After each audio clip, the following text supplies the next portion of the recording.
So just quickly on protection orders.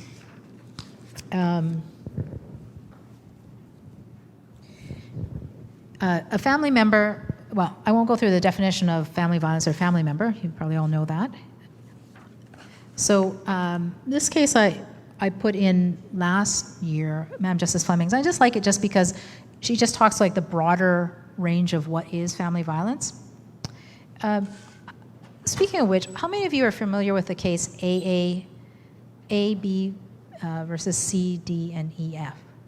It's a case right now in the Court of Appeal. It's of a young teenage transgendered child, and the father was opposed to the child having reassignment surgery, even though the doctors had approved of that, and the child was considered to be a mature minor, able to make that decision.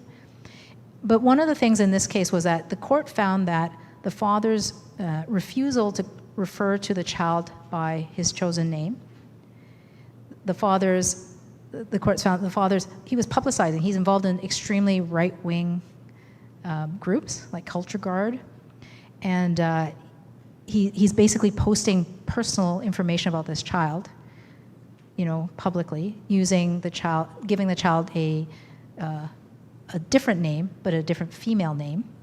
But people know, and so the child is getting a lot of backlash because of that. Anyway, there have been now, the court found that to be family violence, not respecting the child's identity, and also publicizing information about the child's personal self, the child's person, is family violence. Now that is currently being appealed in the Court of Appeal. Anyway, it's an interesting case to read because it stretches in a good way how family violence can be used, how family violence is being defined. But it's a very unique circumstance as well. So it may not be that anytime somebody says nasty things about you, that's family violence in and of itself. It's quite an extreme case. But anyway, these are some of the factors that, or a number of acts that Madam Justice Fleming sees as family violence, which is always interesting. A good case, if you ever need to sort of walk through the evidence on each factors under family violence, the definition under Section 184, the history of family violence, repetitive or escalating violence, patterns of coercive or controlling behavior, that's the psychological emotional abuse, what's the status of relationship, circumstances that may lead to increased risk, family members' perception of the risk, circumstances that may increase vulnerability. And in this case, Judge Melfair, it's a really good case because lots of times, as I said, you don't get a lot of analysis from judges. They kind of do a one-liner under certain categories. Judge Melfair, and I'm not going to read through it, but does a lot of analysis under each factor. And so it's a good one to look at. And I'm sad because I actually only recently came across it. I hadn't come across it before.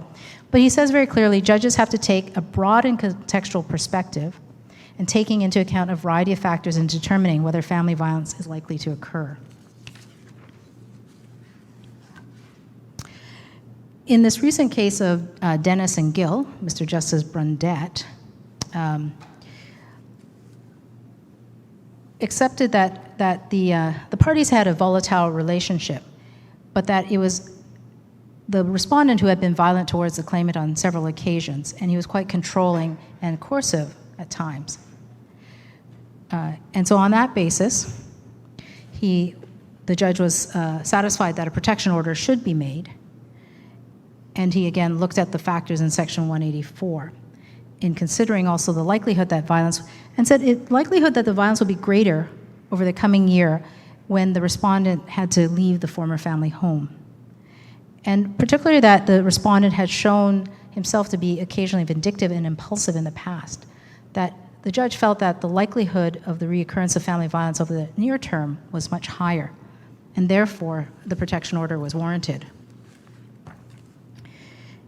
In this case of Mr. Justice Block, SJJ and JAR, though, the court found that the incidents that Ms. R tried to relay to the court as being incidents of family violence, the court didn't accept that that was the case.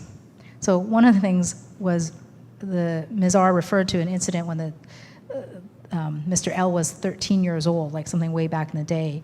But it's interesting, some of the factors here, 297, were kind of interesting. His expressions of anger, so none of the incidents involved physical violence directed on R. Okay, but you don't have to have physical violence for it to be family violence, right? And then on one occasion, Mr. L pushed past Ms. R in order to retrieve one of the children. And on another, he pulled the car seat in an angry fashion and the seat hit her face. And she conceded this was likely inadvertent. But doesn't that kind of conduct, doesn't that sort of feel to you as family violence? When somebody has that kind of energy around you, pushing, shoving, like grabbing things, being angry around you, wouldn't that make you fearful? Mr. Justice Block seems to not have, his threshold seems to be much higher.